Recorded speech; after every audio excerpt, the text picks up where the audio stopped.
యదాల నిజాలు వెలుగు తీసే కైజార్ మీ పృథ్వీ టుడే.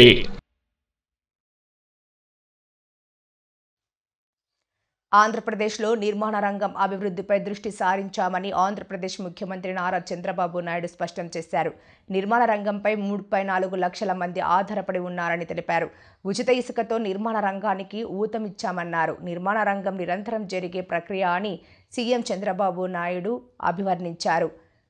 నర్కేడో, క్రెడాయ్ వంటి సంస్థలు ముందుకు రావాలని సందర్భంగా ఆయన పిలుపునిచ్చారు. ఈ రోజు నేను ఇక్కడికి వచ్చింది మళ్ళీ పడకేసినటువంటి నిర్మాణ రంగాన్ని పైకి తీసుకురావాలి అనే ధ్యేయంతో నేను ఇక్కడికి వచ్చాను.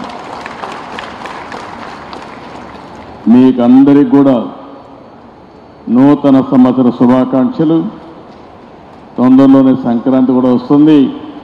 సంక్రాంతి శుభాకాంక్షలు.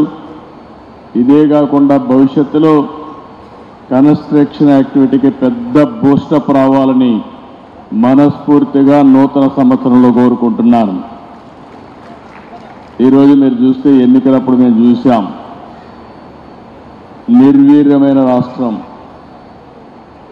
ఎక్కడికి పోయినా సమస్యల వలయం, అన్ని రంగాలు కూడా పతనావస్థకు చేరిపోయినాయి.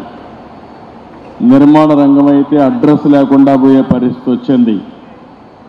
మేము ఆ రోజు ఒకే మాట చెప్పాం, మమ్మల్ని ఆశీర్వదించండి, మళ్ళీ ఆంధ్ర రాష్ట్రాన్ని అన్ని రంగాలలో అభివృద్ధి చేసే బాధ్యత మేము తీసుకుంటామని చాలా స్పష్టంగా ఆ రోజు మీ అందరికీ హామీ ఇచ్చాం. మా హామీలు నమ్మారు. ఎప్పుడూ చరిత్రలో నేను చాలాసార్లు ఎన్నికల్లో పోటీ చేశాను, కానీ స్ట్రైక్ రేట్ చూస్తే 93%, అంటే పెట్టిన అభ్యర్థుల్లో 93% గెలిచారు. అదే సమయంలో 57% ఓట్లు కూడా వేశారు. ఆ నమ్మకంతోనే మేము వచ్చిన వెంటనే మీరు ఒక్కసారి ఆలోచిస్తే పునర్నిర్మాణం ప్రారంభించాం. ఎటు చూసినా విధ్వంసమే, ఎటు చూసినా అంధకారమే. ఎటు పోవాలంటే కూడా ఇప్పటికి కూడా మాకు ఇంకా చాలా సమస్యలు ఉన్నాయి. కానీ అడుగడుగునా ప్రతి ఒక్కరోజు కూడా ఆలోచిస్తున్నాం. ఆలోచించి నిన్నే మీరు చూస్తే ప్రధానమంత్రి గారు వచ్చి ఆంధ్రప్రదేశ్ రాష్ట్ర చరిత్రలో ఎప్పుడూ రాని విధంగా 2,08,000 కోట్ల రూపాయలకు ఫౌండేషన్లు వేశారు. ఇంకో పక్క ఇనాగరేషన్లు చేశారు. అంటే ఇప్పుడిప్పుడే కొత్తగా పెట్టుబడులు వస్తున్నాయి. విశ్వాసం పెరుగుతూ ఉంది. బ్రాండ్ ఏపీ ఇప్పుడిప్పుడే మళ్ళీ ముందుకు పోయే పరిస్థితి వస్తూ ఉంది. దీంట్లో అనేక రంగాలు పెట్టుబడులు వస్తున్నాయి.